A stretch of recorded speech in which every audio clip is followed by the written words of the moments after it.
রাধে রাধে। দেখো চলে এসেছি তোমাদের সাথে নেক্সট আরেকটা শিফট নিয়ে। তো আজকে শিফটে দেখা যাক যে কোন ডেটের শিফট তোমাদের জন্য ওয়েট করছে। তো 23/10/2018 12:30 থেকে দুটোর শিফটের কোশ্চেন তোমাদের জন্য রয়েছে। ঠিক আছে, দেখা যাক যে কী কী কোশ্চেন তোমাদের জন্য রয়েছে। ফার্স্ট কোশ্চেন দেখে নেওয়া যাক।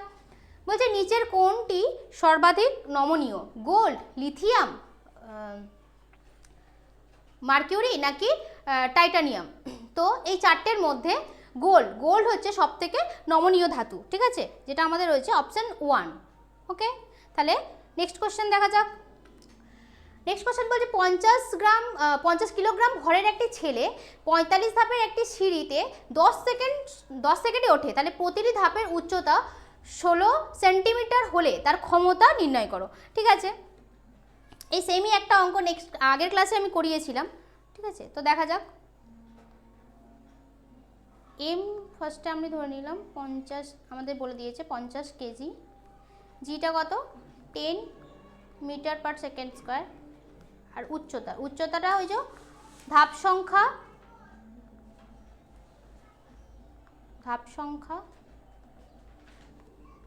ইন্টু হচ্ছে প্রতি ধাপের উচ্চতা। ঠিক আছে, প্রতি ধাপের উচ্চতা, প্রতিটি ধাপের উচ্চতা। ওকে, তাহলে ধাপ সংখ্যা কত? ধাপ সংখ্যা হচ্ছে 45 ধাপ, আর প্রতিটি ধাপের উচ্চতা কত? 16। ঠিক আছে, তাহলে আমি এটাকে এবার ক্যালকুলেশন করি।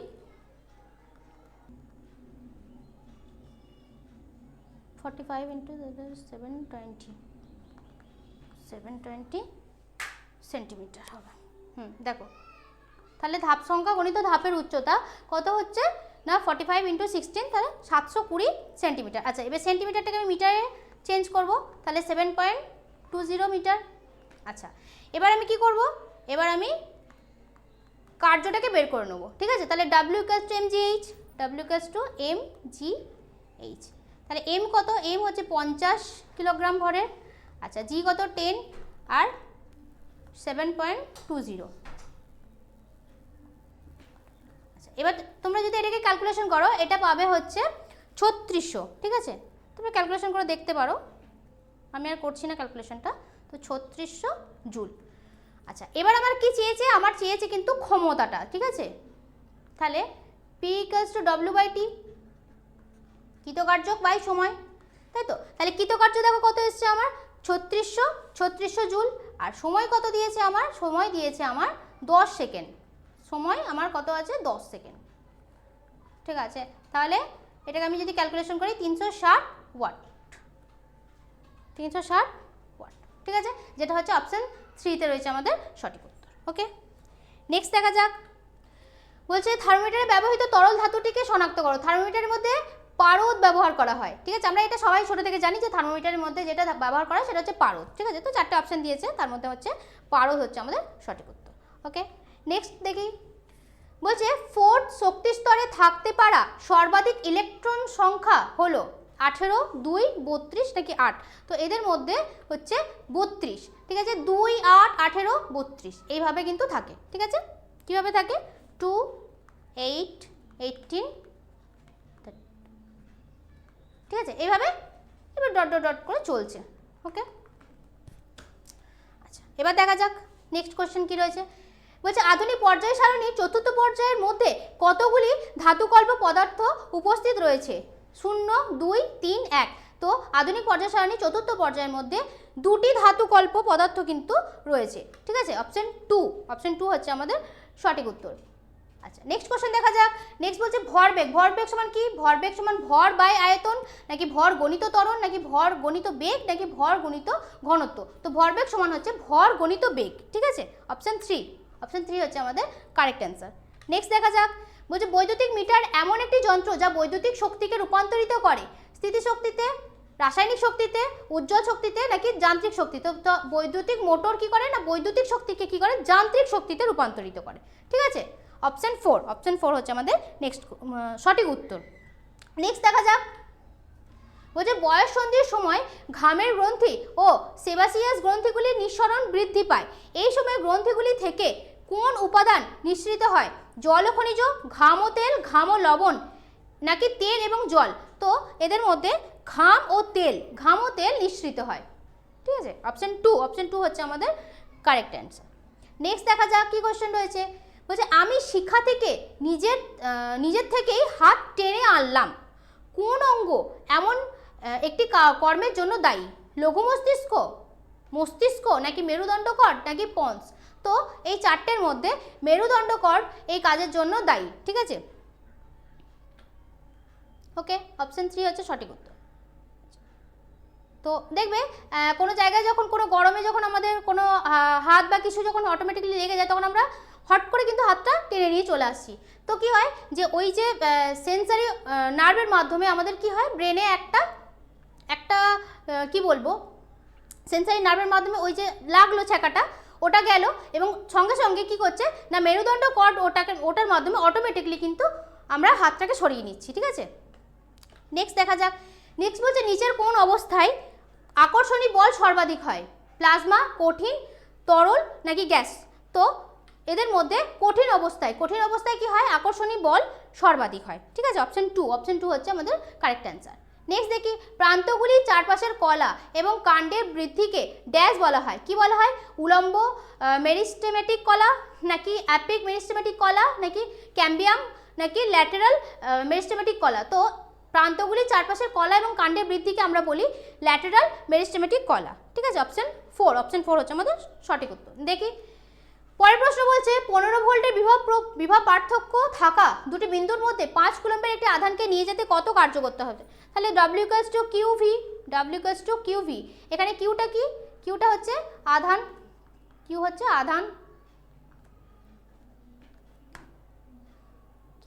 আধান, আর ভিটা কত? ভি হচ্ছে বিভব পার্থক্য। ওকে, তাহলে এবার দেখি কিউ কত? কিউ বলেছে দেখো 5 কুলম্ব, আর ভি কত? ভি হচ্ছে 15 ভোল্ট। ঠিক আছে, তাহলে 75 জুল। তাহলে 75 জুল, অপশন 2 হচ্ছে আমাদের কারেক্ট অ্যান্সার।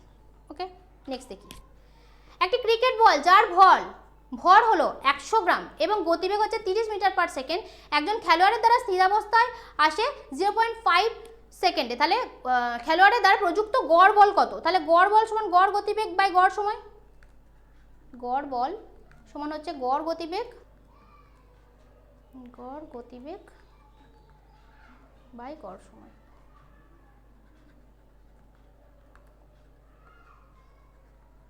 আচ্ছা, এবার দেখি তাহলে এম সমান কি?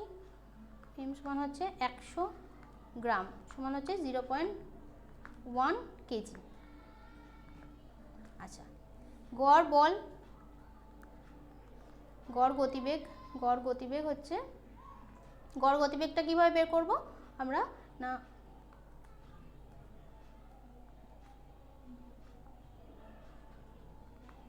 গড় গতিবেগ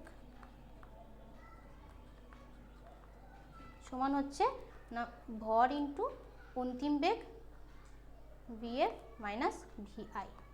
তাহলে এখানে ভিএফ মানে কি? ভিএফ মানে হচ্ছে আমার অন্তিম বেগ,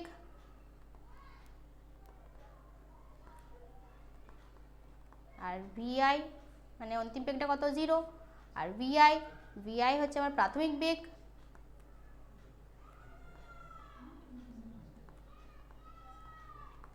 মানে হচ্ছে 30 মিটার পার সেকেন্ড।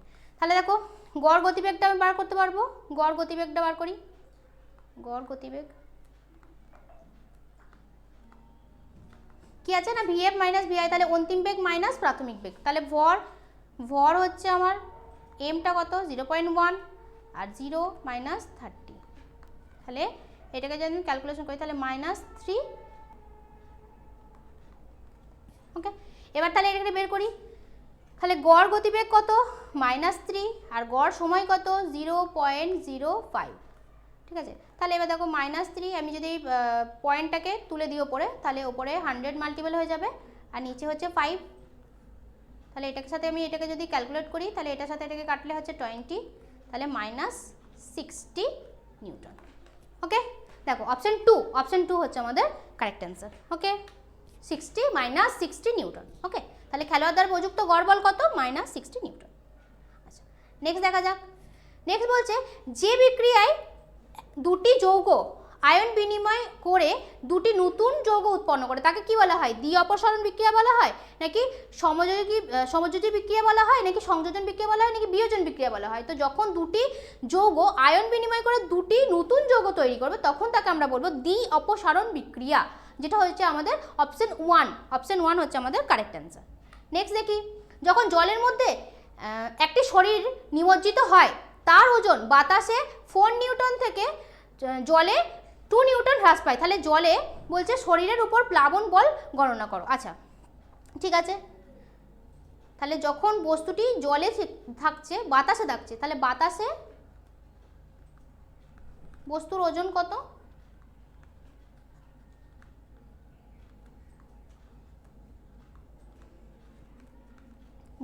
বাতাসে বস্তুর ওজন হচ্ছে 4 নিউটন, আর জলে বস্তুর ওজন কত?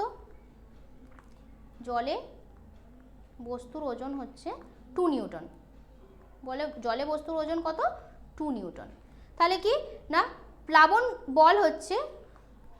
বল সমান হচ্ছে বাতাসের ওজন, বাতাসে বস্তুর ওজন মাইনাস জলের ওজন। ঠিক আছে, জলে বস্তুর ওজন।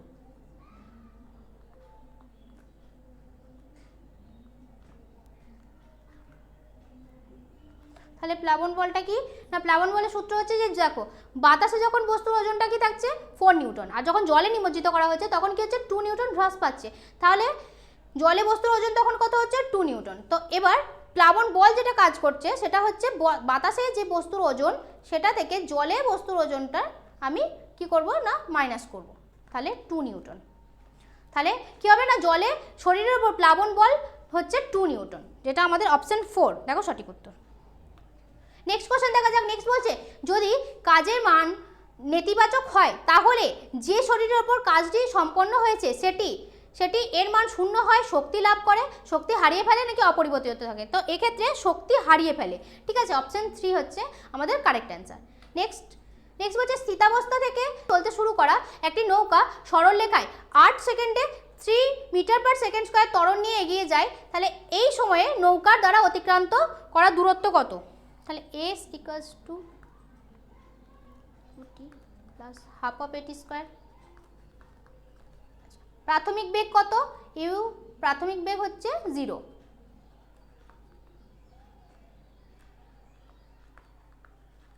প্রাথমিক বেগ ইকুয়ালস টু 0। আচ্ছা, a ত্বরণটা কত? ত্বরণ হচ্ছে 3 metre per second square. t time কত? টাইম হচ্ছে 8 সেকেন্ড। বেশ, এবার তাহলে আমরা বসাই। দেখো ইউ যেহেতু প্রাথমিক বেগ 0, তাহলে এই গোটাটাই 0 হয়ে যাচ্ছে।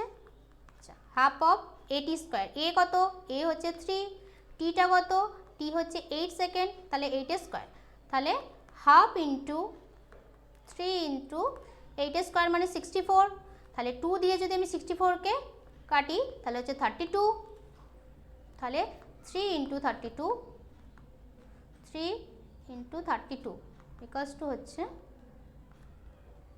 96 মিটার। দেখো এই ক্ষেত্রে আর একটা শর্টকাট তোমরা ইউজ করতে পারো। ঠিক আছে, যেহেতু দূরত্ব মানে মিটার, তো দেখো 4টে অপশানই কিন্তু সেম। ঠিক আছে, তো যখন তোমরা দেখবে যে 4টে অপশান সেম রয়েছে এবং আমাকে কি চাইছে, যেহেতু অতিক্রান্ত দূরত্ব চাইছে তাহলে মিটার, তো তার জন্য আমার কিন্তু অপশান 3টা তখন অ্যান্সার হয়ে যাবে। তো শর্টকাট করতে গেলে তোমরা কিন্তু এই প্রসেসটা অ্যাপ্লাই করতে পারো। ঠিক আছে, নেক্সট দেখা যাক। শৈবাল হলো সবথেকে প্রাচীন উদ্ভিদ এবং এদেরকে পাওয়া যায় কেবলমাত্র জলে, বালিতে, বাতাসে, নাকি কাদায়? তো এদেরকে সবথেকে বেশি পরিমাণে জলে পাওয়া যায়। ঠিক আছে, অপশন 1 হচ্ছে আমাদের রাইট অ্যান্সার। নেক্সট বলছে নিম্নলিখিত কোন উদ্ভিদ বীজ উৎপন্ন করার ক্ষমতা হারিয়ে ফেলেছে? আম, সর্ষে, তরমুজ, নাকি জুঁই? তো এদের মধ্যে জুঁই হচ্ছে না বীজ উৎপাদন করার ক্ষমতা হারিয়ে ফেলেছে, অপশন 4। নেক্সট বলছে ডাল্টনের পারমাণবিক তত্ত্বের জন্য একটি ব্যাখ্যা প্রদান করেছে। রাসায়নিক সংমিশ্রণ এবং নির্দিষ্ট অনুপাতের নীতি, নির্দিষ্ট অনুপাত এবং রাসায়নিক সংমিশ্রণ নীতি, ভর সংরক্ষণ এবং নির্দিষ্ট অনুপাতের নীতি নাকি ভর সংরক্ষণ এবং রাসায়নিক সংমিশ্রণ নীতি। তো ভর সংরক্ষণ এবং নির্দিষ্ট অনুপাতের নীতি, অপশন 3 হচ্ছে আমাদের সঠিক উত্তর। ঠিক আছে, নেক্সট দেখি। নেক্সট বলছে নিম্নলিখিত কোনটির আলোকের ঘনত্ব মাধ্যম সর্বাধিক, জল, বায়ু, তারপিন নাকি বেনজিন? তো এদের মধ্যে বেনজিনের আলোকের ঘনত্ব মাধ্যম কি হয় না সর্বাধিক হয়। ঠিক আছে, অপশন 4 হচ্ছে আমাদের কারেক্ট অ্যান্সার। তো আজকের ক্লাসটা যদি ভালো লেগে থাকে লাইক, কমেন্ট, শেয়ার, সাবস্ক্রাইব করবে।